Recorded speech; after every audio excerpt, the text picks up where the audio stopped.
Apa kabar Pak Najib? Alhamdulillah. Gimana Bung Ferry? Wah, sehat, alhamdulillah Pak Najib. Ada kasus yang menarik yang nampaknya hangat untuk bisa kita bicarakan pada hari ini.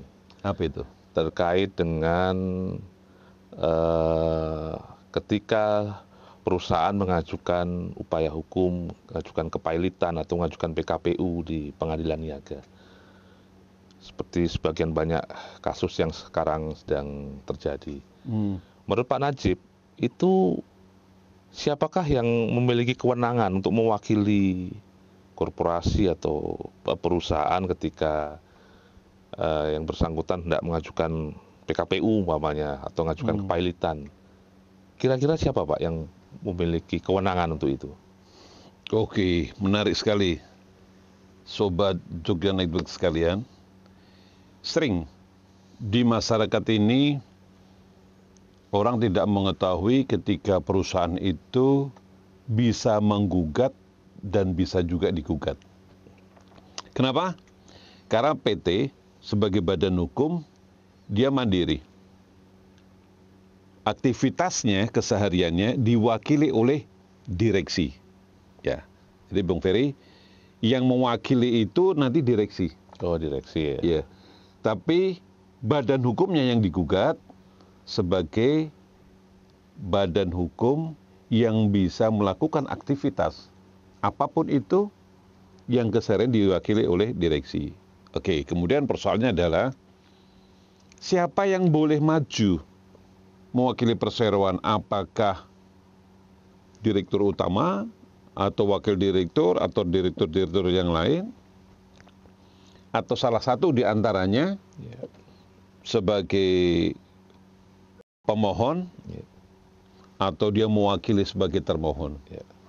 Nah, yang menarik dalam konteks kepailitan, Mahkamah Agung mengeluarkan surat edarannya apabila badan hukum digugat atau dia tergugat, maka kuasa itu diberikan kepada penerimanya yang ditandatanganin oleh Dewan Direksi. Nah, Dewan Direksi artinya bukan hanya satu. Jadi baik direktur utama atau wakil direktur atau apapun istilahnya, dia yang memberikan kuasa kepada penerima kuasanya. Kenapa demikian? Karena Undang-Undang PT menyebutkan yang berhak mewakili perseroan di dalam dan di luar pengadilan adalah direksi. Nah, dalam konteks ini Mahkamah Agung lebih memfokuskan Dewan Direksi. Kenapa demikian? Guna menghindari adanya perbedaan pendapat di antara internal perusahaan. Jangan nanti dirutnya tidak mau menggugat misalkan, sedangkan wakil direkturnya mau mengajukan gugatan, nah itu menghindarin. Jika harus bulat, Dewan Direksi. Apakah ada kasusnya bahwa ketika bukan Dewan Direksi ditolak oleh pengadilan? Ada. Di Pengadilan Niaga, di salah satu pengadilan niaga pernah persyaratan mewakili badan hukum itu dicek, ternyata hanya ditandatanganin oleh anggota direksi, bukan Dewan Direksi. Sehingga oleh pengadilan, gugatan itu dinyatakan tidak dapat diterima, ditolak. Gitu. Nah, anggaran dasar perseroan boleh mengatur lain, tapi tidak boleh bertentangan dengan Undang-Undang PT. Undang Nomor 40 tahun 2007. Yang diatur secara limitatif, diikuti di dalam anggaran dasar. Kalau di dalam Undang-Undang PT tidak mengatur secara spesifik, maka di anggaran dasar boleh mengatur. Itu secara prinsipnya. Gitu Bung Ferry. Baik Pak Najib. Selanjutnya ketika umpamanya nih terjadi di mana tidak harus Dewan Direksi, salah satu direksi sebagaimana kasus yang pernah terjadi, direktur kepatuhan yang memberikan tanda tangan, memberikan kuasa kepada lawyer untuk mengajukan PKPU atau kepailitan. Bagaimana menurut Pak Najib? Iya, menarik Bung Ferry. Seperti saya katakan tadi, kalau itu disebutkan oleh Mahkamah Agung Dewan Direksi, maka salah satu nggak bisa mewakili. Tidak bisa. Dewan Direksi lebih dari satu. Kalau hanya seorang disebut dengan direktur atau kadang disebut dengan direksi, begitu ya. Sedangkan Dewan Direksi berarti lebih dari satu orang direktur. Kalau salah satu, maka secara formal tidak terpenuhi ketentuan yang diatur dalam surat edaran Mahkamah Agung. Sehingga harus hati-hati, siapapun lawyernya harus mencermati ini. Begitu juga bagi termohon. Kalau nanti satu saat perusahaan Anda atau Anda digugat oleh suatu perseroan, pastikan surat kuasa itu ditandatangani oleh Dewan Direksi. Apabila dalam anggaran dasar itu direksinya lebih dari satu. Nah, menjadi problem ketika yang tanda tangan hanya satu orang, kemudian bagaimana memastikannya? Apakah hanya satu orang atau tidak? Maka dalam persidangan pertama biasanya hakim akan meminta anggaran dasar perseroan yang terakhir. Apakah nama yang bertanda tangan di situ tercantum sebagai bagian dari direksi atau tidak? Itu yang pertama. Yang kedua, untuk memastikan apakah perseroan itu hanya ada satu orang direktur atau lebih. Kalau ternyata hanya satu, maka sah satu orang. Tapi manakala itu lebih dari satu, gitu ya, katakanlah dua, maka dua-duanya harus bertanda tangan. Oh gitu. Tidak terpenuhi ketentuan itu berakibat ditolaknya gugatan. Sehingga pihak penggugat harus hati-hati, jeli, demikian juga dengan pihak tergugat. Tergugat itu belum tentu dia bakal kalah, belum tentu. Manakala lawyer dari pihak tergugat juga jeli bisa mengkoreksi ketentuan ini. Gitu Bung Ferry. Baik, Pak Najib. Selanjutnya begini Pak Najib. Pertanyaannya, bagaimana seandainya dalam anggaran dasar itu diatur secara khusus mengenai ketentuan pemberian kuasa yang nyata-nyata kemudian bertolak belakang dengan undang-undang PT atau mungkin bertentangan dengan surat edaran dari Mahkamah Agung itu, gitu loh. Itu lantas akibat hukumnya seperti apa Pak Najib? Nah, kalau ada peraturan di bawah, artinya anggaran dasar ya. Anggaran dasar itu aturan main internal perusahaan. Internal perusahaan, betul. Dia mengatur khusus yang berbeda dengan ketentuan di Undang-Undang PT nomor 40 tahun 2007. Kita cek dulu. Yang beda apanya? Contoh, dalam RUPS, Rapat Umum Pemegang Saham, baik tahunan maupun luar biasa, tidak diatur secara tegas dan jelas harus dipimpin oleh direksi. Bisa diatur juga dalam anggaran dasar bahwa pimpinan RUPS itu adalah komisaris. Banyak di perusahaan publik, perusahaan terbuka, pimpinan RUPS itu adalah komisaris. Kenapa pimpinan RUPS adalah komisaris? Karena RUPS itu adalah laporan kinerja direksi dalam 1 tahun buku yang berjalan, yang sudah lalu, disampaikan kepada pemegang saham. Sedangkan komisaris adalah bertugas mengawasi kerjanya direksi.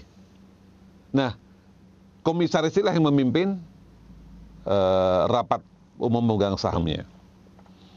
Itu yang pertama. Yang kedua, manakala undang-undang PT mengatur secara tegas bahwa yang berhak mewakili perseroan adalah direksi, gitu ya, atau Mahkamah Agung mengatakan dewan direksi, tapi tiba-tiba yang mewakili adalah komisaris. Manakala masih ada direksi, maka komisaris mewakili perseroan itu offset, batal demi hukum itu. Nah, bolehkah komisaris mewakili perseroan? Boleh. Dengan catatan, ketika di perseroan itu tidak ada lagi direksi, entah karena diberhentikan, entah karena meninggal, entah karena mengundurkan diri, maka dalam waktu 30 hari, sejak tidak adanya direksi, komisaris menjalankan fungsi direksi selama 30 hari. Dalam waktu 30 hari itulah diadakan RUPS untuk mengisi jabatan direksi. Nah, berikutnya, ketika ketentuan ini ada, kemudian bertentangan dengan undang-undang yang lebih tinggi, undang-undang PT, maka ketentuan anggaran dasar batal.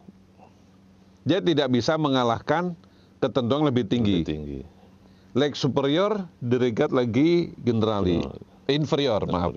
Jadi ketentuan yang lebih tinggi mengalahkan ketentuan yang lebih rendah. Ini asas hukumnya seperti itu. Sehingga ketika ada benturan peraturan, maka kita mengacunya kepada yang lebih tinggi, itu mengalahkan yang lebih rendah. Kembali ke konteks pertanyaan tadi, manakala anggaran dasar bertentangan dengan undang-undang PT atau peraturan teknis lainnya, maka anggaran dasar itu harus ngikutin. Tidak bisa dipaksakan. Nah, ini nanti kalau sampai ke pengadilan, kembali lagi, manakala hakimnya tidak jeli, lolos. Demikian juga manakala tergugatnya tidak jeli, tidak mengkoreksi sampai ke sana, ya akan lolos. Gitu. Nah, nanti dilihat waktu kasasi, apakah di level Mahkamah Agung juga jeli. Sebab para pecinta Jogja Network sekalian, ada kasus menarik yang kami tanganin, bahwa ketika gugatan itu dibacakan hari itu juga hakim memutus. Belum ada jawaban dari para pihak, belum ada pembuktian, baik dokumen maupun saksi, ya, belum ada kesimpulan, hakim hari itu juga memutus. Yang menarik, putusan di saat gugatan dibacakan itu berkekuatan hukum tetap. Banding ditolak, kasasi juga ditolak. Ini kan problem serius di lembaga peradilan kita. Saya punya buktinya lengkap. Ketika kami protes, hakim mengatakan perkara ini sudah terlalu lama. Loh, baru mau baca gugatan kok terlalu lama? Ini problem. Ini yang sangat remeh-temeh sekali lah kira-kira di awal nih. Nah, kembali tadi ketika sudah masuk kepada persoalan yang lebih kompleks dalam kasus kepalitan, kasus transaksi derivatif, kasus transaksi pasar modal, hakim harus jeli. Harus jeli, demikian juga pihak lawannya. Sekali lagi, belum tentu tergugat itu pihak yang kalah atau salah, demikian juga belum tentu penggugat itu ada posisi yang benar. Gitu Bung Ferry. Baik Pak Najib. Selanjutnya Pak Najib, ketika surat kuasa bermasalah secara hukum dalam konteks ternyata yang memberikan kuasa tidak memiliki kapasitas. Sebagaimana Pak Najib tadi sampaikan bahwa harusnya adalah Dewan Direksi memberikan kuasa begitu. Kemudian oleh hakim diputus ditolak permohonan PKPU-nya atau kepailitannya. Langkah apa yang harus dilakukan atau upaya hukum apa yang bisa dilakukan pihak yang kalah untuk untuk men-challenge atau tahap berikutnya seperti apa? Baik, menarik. Ini pilihannya ada dua. Kalau dia merasa pertimbangan hukum hakim itu sudah benar, maka perbaiki gugatan itu, ikuti saran dari pertimbangan hakim. Kalau kita merasa pertimbangan hakim keliru, ya kita ajukan upaya hukum berikutnya ke Mahkamah Agung dalam konteks kepailitan. Karena dalam kasus kepailitan tidak ada upaya hukum banding, yang ada langsung kasasi. Dan waktunya juga pendek, 60 hari harus diputus sejak diregister di Mahkamah Agung. Jadi opsinya dua, gugatan diulangi, masukkan lagi, atau ajukan upaya hukum. Begitu, Bung Ferry. Baik. Selanjutnya Pak Najib, Kalau kemudian ternyata setelah putusan itu pihak yang dikalahkan kemudian tidak melakukan upaya hukum apapun, apakah dengan kata lain itu kemudian terhadap perkara itu berkekuatan hukum tetap, Pak Najib? Ya, jelas. Ketika satu gugatan diajukan, kemudian pihak yang digugat, misalkan, dia tidak mengajukan upaya hukum, maka berkekuatan hukum tetap. Demikian juga ketika gugatan itu ditolak oleh majelis atau dinyatakan tidak diterima, kemudian tidak mengajukan upaya hukum, misalkan kalau kepailitan itu kasasi, atau dalam perkara perdata biasa mengajukan upaya hukum banding, maka dia berkekuatan hukum tetap sejak di pengadilan negeri. Kemudian ketika ada upaya hukum kasasi dalam konteks kepailitan, maka di putusan kasasi itulah inkrah.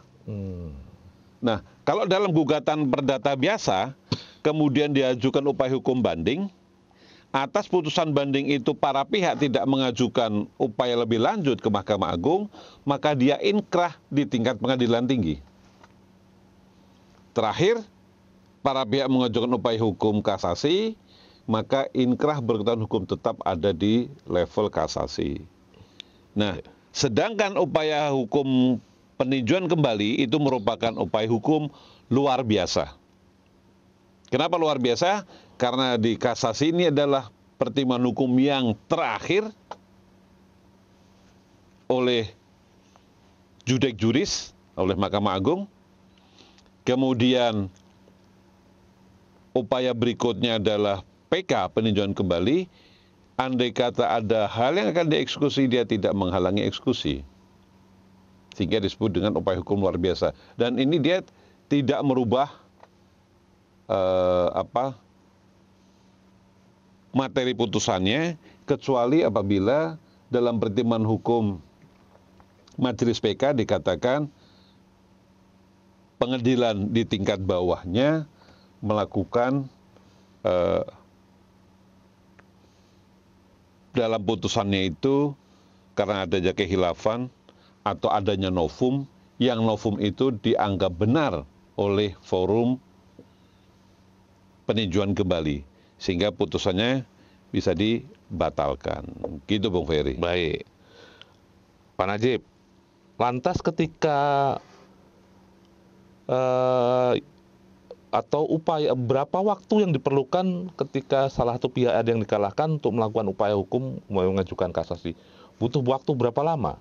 Yang kedua kemudian, manakala pihak yang dikalahkan itu tidak mengajukan upaya hukum dan kemudian berkekuatan hukum tetap, apakah kemudian di kemudian hari pihak yang dikalahkan itu bisa mengajukan gugatan baru?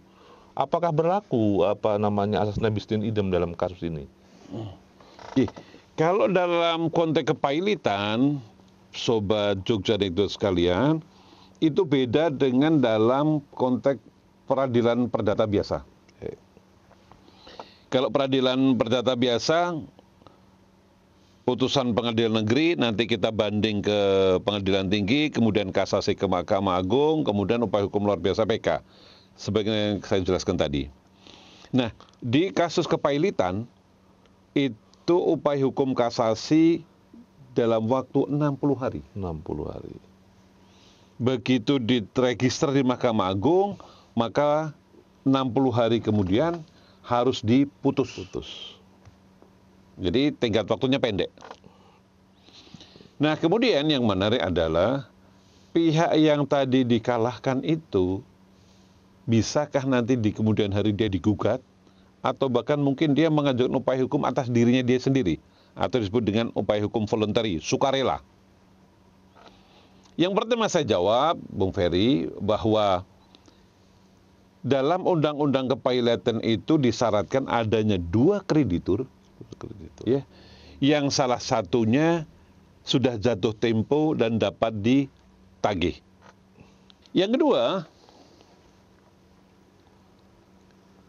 di dalam kepailitan, kalau tadi dalam pengadilan negeri kita ada banding, kasasi, PK, dalam konteks kepailitan, upaya hukum kasasi setelah ada putusan. Ya. Apabila upaya hukum ini tidak dipakai, maka selesai. Berkekuatan hukum tetap. Apakah nanti dinyatakan jatuh PKPU sementara atau nanti putusan pilot. Jadi perbedaannya di situ.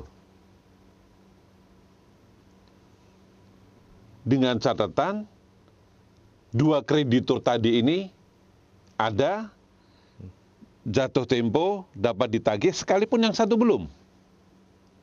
Ya, sekalipun yang satu belum jatuh tempo. Dan dapat dibuktikan secara sederhana.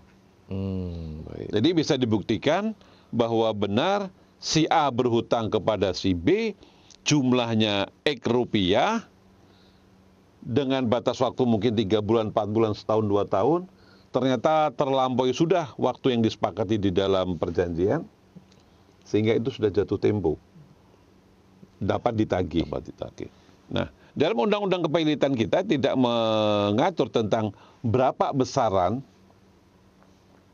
yang bisa menentukan si A, si B atau PT A, PT B ini bisa dimohonkan PKPU ataupun pilot. Besaran itu tidak menjadi patokan. Yang jelas, debitur itu tidak mau membayar atau tidak mampu membayar dalam konteks ini, maka dimohonkan PKPU atau pilot. Di Undang-Undang Undang-Undang Kepailitan kita tidak mengenal adanya insolvency test. Insolvency test itu dalam rangka menguji apakah si debitur ini dia tidak mau membayar atau tidak mampu. Kalau tidak mau membayar artinya dia akan ngemplang. Beda dengan tidak mampu. Bisa jadi aset dia punya tetapi likuiditas cash dia nggak ada. Nah, di undang-undang kita tidak ada ketentuan seperti itu. Sehingga dua kreditur, nanti satu sebagai pemohon, satu sebagai kreditur lain, kemudian salah satunya sudah jatuh tempo dan dapat ditagih, dia bisa mengajukan permohonan penundaan kewajiban pembayaran utang ataupun kepailitan. Nah, pemohonnya, saudara sekalian, Undang-Undang Kepailitan mengatur kalau terkait dengan perbankan, asuransi, reasuransi, dan lainnya dilakukan oleh OJK. Di ketentuannya masih tertulis Bank Indonesia, kemudian dengan terbitnya undang-undang tentang OJK beralih kepada OJK, dan sekarang sudah ada undang-undang Omnibus Law keuangan gitulah disebutnya, yang mengatur bahwa terkait dengan pasar modal, perbankan, asuransi, pemohonnya adalah OJK. Sedangkan terkait dengan koperasi, peraturan Mahkamah Agungnya menyebutkan dilakukan oleh kementerian terkait, dalam hal ini adalah Kementerian Koperasi. Itu beberapa hal, Bung Ferry, terkait dengan kepailitan tadi. Kaitan dengan yang tadi Pak Najib sampaikan tentang permohonan secara voluntary tadi belum Pak Najib jelaskan. Silakan Pak Najib. Iya, terima kasih. Tadi setelah diputus katakanlah gugatan tidak diterima. Posisinya kemudian pihak tadi pemohonnya bisa mengajukan upaya hukum tadi. Ya. Setelah perkara inkrah, apakah debitur masih bisa digugat lagi? Bisa. Kalau dia punya kreditur banyak ternyata, syarat kan hanya 2. Iya. Kalau ternyata tadi pemohonnya 2 ditolak, ada pemohon yang lain mengajukan, boleh. Boleh. Kemudian, bolehkah kita mengajukan secara sukarela? Istilahnya kalau dalam orang bertinju melempar anduk, nyerah, boleh. Kalau di dalam konteks voluntary dimohonkan PKPU, maka dalam waktu 3 atau 4 hari hakim harus sudah memutus mengabulkan atau tidak mengabulkan permohonan ini. Kalau dimohonkan oleh pihak lain, maka dalam waktu 20 hari harus putus. Kemudian ketika sudah terjadi perdamaian, misalkan nih Bung Ferry, terjadi perdamaian antara kreditur dan debitur, maka dibuatlah perjanjian perdamaian atau homologasi. Dalam dunia kepailitan disebut dengan homologasi. Nah, terhadap perjanjian homologasi ini apakah bisa dibatalkan kemudian hari? Bisa. Kenapa bisa? Karena debitur tidak melaksanakan isi perdamaiannya, sehingga dia bisa dimohonkan pembatalan atas perjanjian homologasinya. Nah, ketika nanti terjadi pembatalan, maka begitu dikabulkan pembatalan homologasi tersebut, saudara sekalian, jatuhlah pilot. Dengan jatuhnya pilot ini, maka diangkatlah nanti oleh Majelis Hakim Niaga, namanya satu, hakim pengawas, kedua adalah kurator. Hakim pengawas dari pengadilan niaga gunanya mengawasi kerja dari kurator. Kalau dalam peninjauan, dalam permohonan PKPU, penundukan kewajiban pembayaran utang, ketika dikabulkan PKPU sementara, maka diangkat hakim pengawas, dan yang kedua adalah pengurus. Orang yang ditunjuk oleh hakim niaga, Majelis Hakim Niaga, untuk mengawasi kerja debitur dalam rangka dia bisa melakukan kewajibannya dalam penundaan kewajiban pembayaran utang ini. Apakah nanti dalam waktu PKPU sementara 45 hari, atau nanti PKPU tetap selama 270 hari. Nah, didamping oleh pengurus. Gunanya apa? Supaya bisa mengajukan proposal yang nantinya untuk disampaikan kepada para kreditur, untuk disetujui, ditolak, diperbaiki, dan seterusnya. Manakala perdamaian ini tidak tercapai atau ditolak, tidak diterima oleh para kreditur dalam rapat para kreditur, PKPU-nya menjadi selesai dan beralih menjadi pilot. Gitu, Bung. Baik, Pak Najib. Tadi Pak Najib menyampaikan tentang homologasi, supaya semua orang awam yang kami ini tahu. Siap. Yang dimaksud dengan homologasi itu apa, Pak Najib? Ya, homologasi sebagai tadi saya singgung sepintas adalah perdamaian. Perdamaian yang mampu dicapai antara kreditur dan kreditur dengan difasilitasi oleh pengurus yang diawasi oleh hakim pengawas pada pengadilan niaga.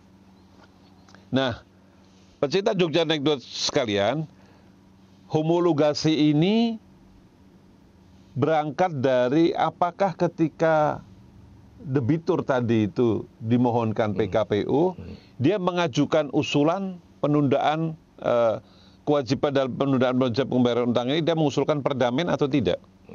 Manakala ada perdamaiannya, maka perdamaian itu akan dibahas. Kapan dibahasnya? Pada rapat kreditur pertama.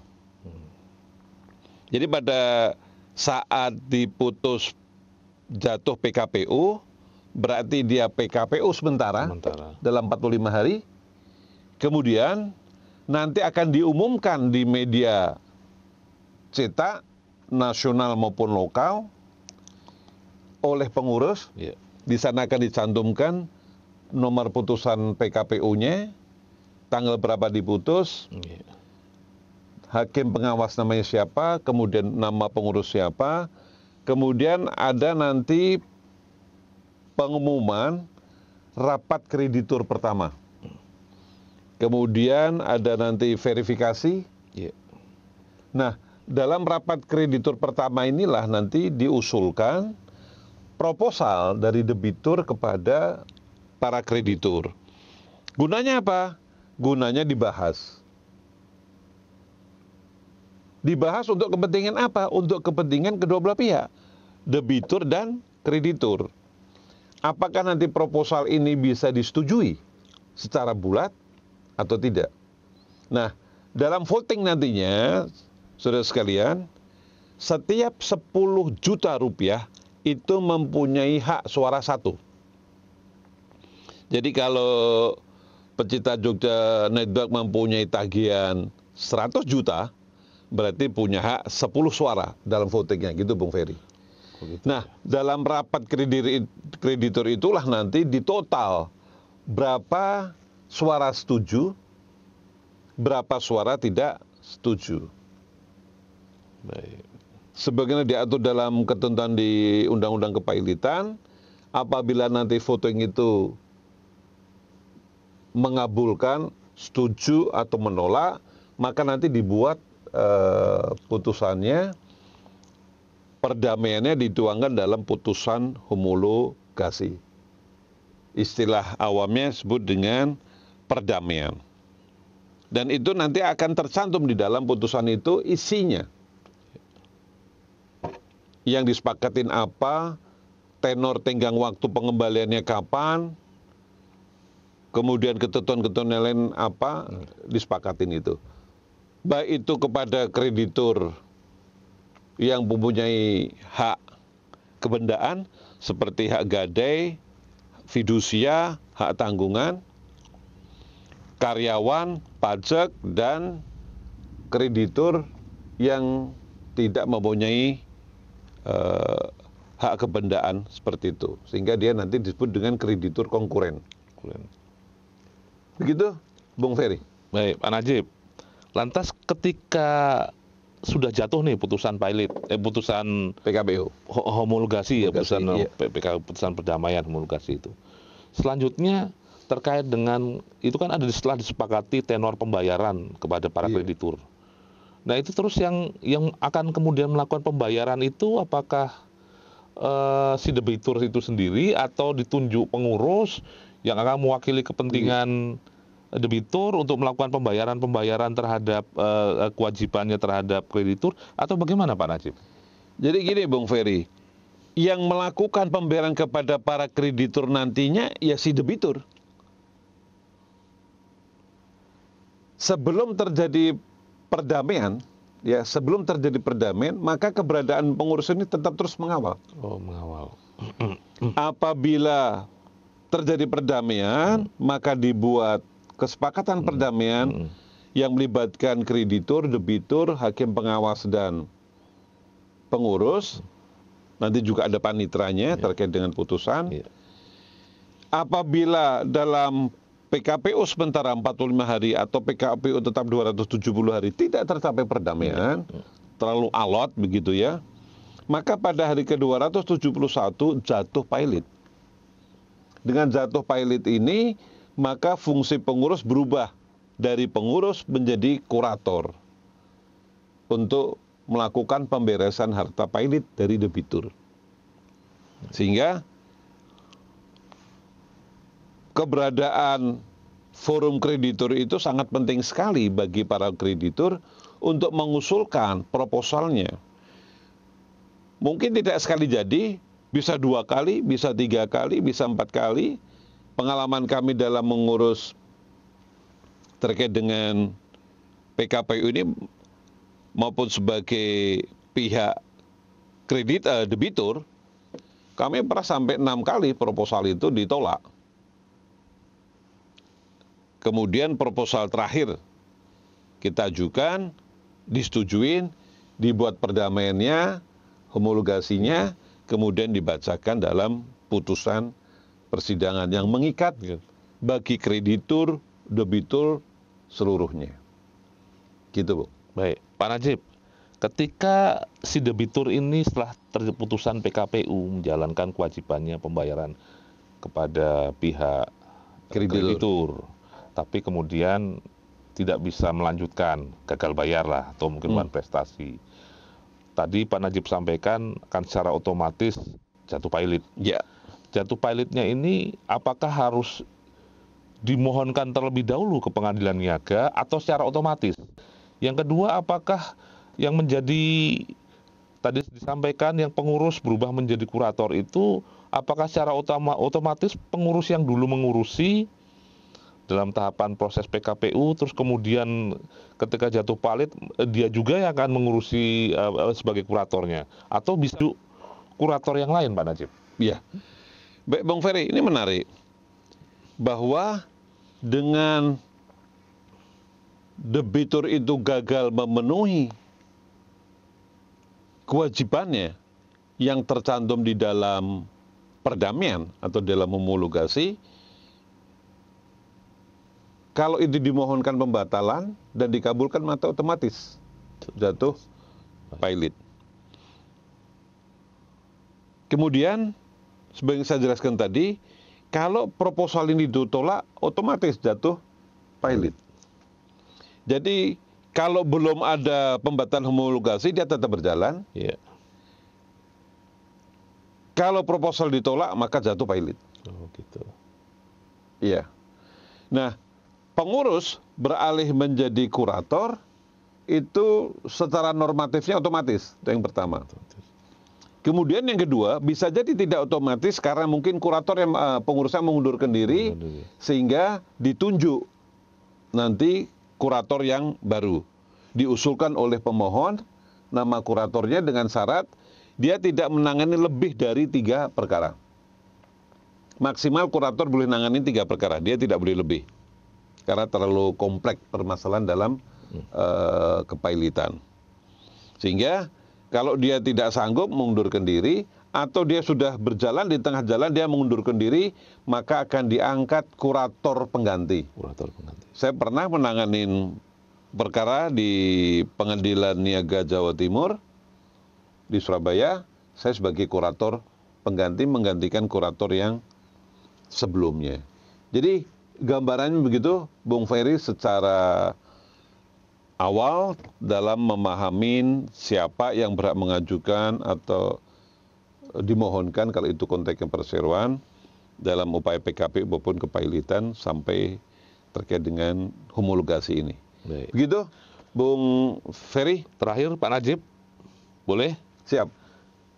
Kalau boleh tahu nih Pak Najib ini kan juga sebagai kurator. Iya. Fee kurator itu berapa Pak Najib? Hitung-hitungannya bagaimana Pak Najib? Nah, menarik ini. Sebenarnya kalau fee kurator itu sebutannya bukan fee tapi honor. Honor. Itu sudah ditentukan dalam keputusan Menteri Hukum dan HAM. Jadi dulu sampai 50 miliar 7,5%, kemudian turun dari sampai 50% itu menjadi 6,5%. Kemudian 51 miliar sampai 250 miliar itu 5% atau 4,5%. Terus sampai nanti triliun, itu 2%. Dari nilai aset itu Pak Najib? Atau dari mana? Hitungannya dari mana Pak Najib? Di situ sudah ditentukan dalam keputusan Menteri Hukum dan HAM, konteksnya apakah terjadi penjualan pada lelang atau tidak terjadi lelang, dalam konteks perdamaian atau homologasi sudah ditentukan gitu. Jadi pengen tahu berapa angkanya, nanti kita lihat pada kesempatan berikutnya. Jogja Network sekalian. Baik, demikian bincang-bincang menarik tadi dengan Pak Najib. Semoga bermanfaat bagi kita semua.